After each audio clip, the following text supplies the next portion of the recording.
Halo teman-teman, perkenalkan nama saya Sofiata Jessica Janinut dari Prodi S1 Akuntansi Universitas Merdeka Malang. Jadi pada video kali ini saya akan membahas tentang pasar persaingan sempurna. Apa sih itu pasar persaingan sempurna? Jadi pasar persaingan sempurna adalah struktur pasar di mana penjual dan pembeli melakukan transaksi barang yang homogen atau serupa, yang sehingga tidak ada satu pihak pun yang dapat menguasai atau dapat mempengaruhi harga pasar. Apa sih ciri-ciri dari pasar persaingan sempurna? Yang pertama itu adalah jumlah penjual dan pembelinya sangat banyak. Artinya penjualnya banyak sekali, begitupun juga pembelinya juga banyak sekali. Kalau jumlahnya banyak, satu penjual tidak dapat menaikkan harga sesuka hati. Jika ada satu penjual yang menaikkan harga sesuka hati, maka pembeli tinggal pindah ke penjual lain. Contohnya, di pasar sayur ada banyak pedagang tomat. Jika satu pedagang menjual terlalu mahal, pembeli akan membeli di tempat lain. Yang kedua itu, ciri-ciri yang kedua, produk homogen atau seragam. Artinya, barang yang dijual itu hampir tidak ada bedanya. Contohnya, beras kualitas sama, gula, dan jagung. Pembeli tidak terlalu peduli pedagangnya, kayak pedagangnya siapa atau produknya apa. Yang penting modelnya itu sama. Akibatnya penjualnya itu sulit membuat pembeli lebih memilih tokonya mereka begitu. Yang ketiga itu informasinya itu sempurna, artinya semua orang tahu harga barangnya, kualitas barangnya, dan kondisi pasar. Contohnya, pembeli tahu harga rata-rata cabai itu 30.000. Jika ada penjual yang menjual dengan harga 50.000 tanpa ada alasan yang jelas, pembeli akan menolak. Akibatnya tidak mudah terjadi penipuan juga. Yang keempat, bebas keluar masuk pasar. Jadi siapa saja itu boleh berjualan atau berhenti berjualan dengan mudah.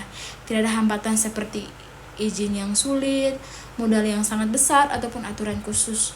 Contohnya, orang bisa menjual sayur di pasar tanpa prosedur yang rumit. Ciri-ciri yang kelima itu adalah penjual dan pembelinya itu sebagai penerima harga atau price taker.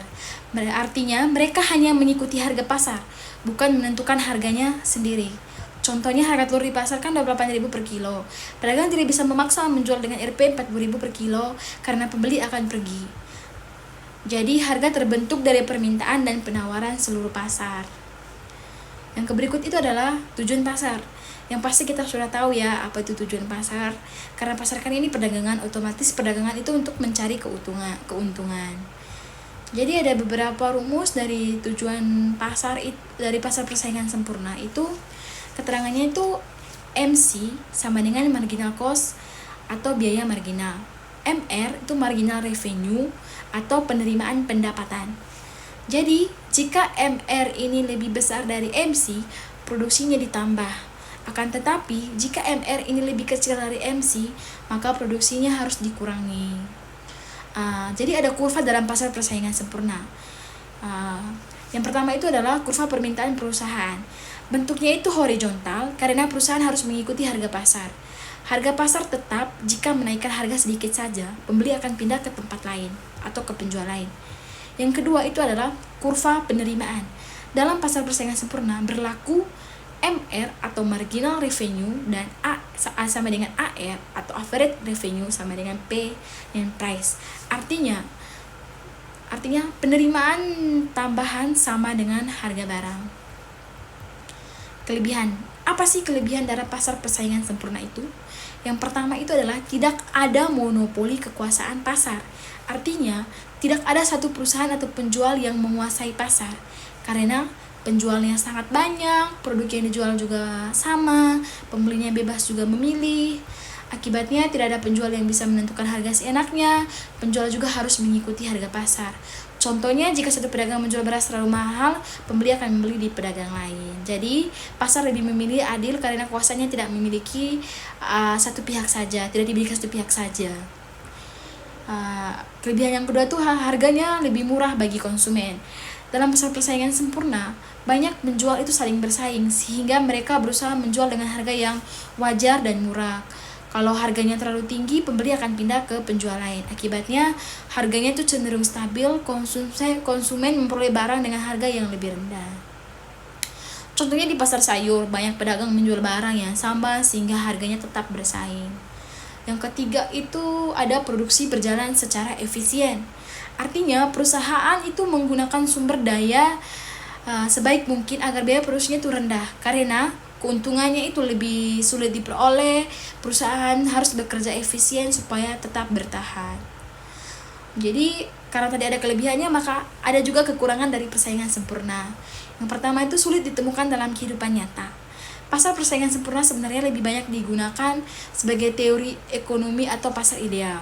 Dalam kenyataannya, sangat sulit menemukan pasar yang benar-benar memenuhi semua ciri-cirinya. Karena di dunia nyata, produknya sih itu sering berbeda kualitas dan merek. Ada perusahaan besar yang menguasai pasar, informasi itu tidak berlaku diketahui semua orang. Dan ada hambatan untuk masuk ke pasar. Contohnya, pasar smartphone tidak masuk ke dalam persaingan sempurna karena ada merek terkenal, kualitasnya itu berbeda, dan perusahaan tertentunya lebih kuat daripada yang lain. Jadi pasar persaingan sempurna jarang ada yang secara murni begitu. Yang kedua itu produknya kurang bervariasi. Karena produknya harus homogen atau seragam, perusahaan tidak dapat memiliki variasi produk. Akibatnya pemilihan konsumen menjadi terbatas, inovasi produknya itu berkembang. Contohnya itu jika semua penjual hanya menjual barang yang sama persis, maka bentuk, kualitas, dan merek barang hampir tidak berbeda. Berbeda dengan pasar persaingan monopolistik yang produknya itu lebih berseragam. Yang ketiga itu ada keuntungan perusahaan relatif kecil. Dalam pasar persaingan sempurna, harga ditentukan pasar, persaingan juga sangat ketat. Akibatnya perusahaan itu pasar dari pedagang itu sulit memperoleh laba besar, terutama dalam jangka panjang. Keuntungan bisa menjadi normal saja. Jika ada penjual mendapatkan keuntungan besar, maka penjual lain akan ikut masuk, sehingga persaingan itu bertambah dan keuntungan menurun. Yang keempat itu adalah kurang mendorong inovasi. Karena apa? Labanya kecil, produksinya harus seragam, dan perusahaan tidak punya kekuatan pasar. Maka perusahaan sering tidak memiliki cukup dana atau dorongan untuk membuat teknologi baru, menciptakan produk baru, atau melakukan promosi pasar. Akibatnya perkembangan inovasinya lebih terlambat begitu.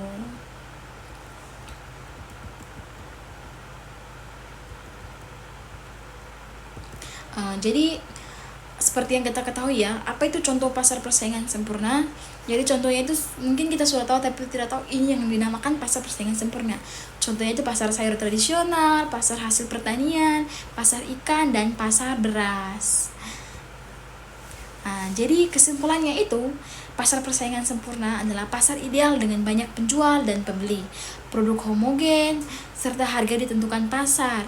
Dalam struktur ini, perusahaan tidak memiliki kekuatan menentukan harga sehingga fokus utama adalah efisien produksi. Itu saja video dari saya tentang pasar persaingan sempurna. Semoga bermanfaat dan dapat dimengerti. Terima kasih.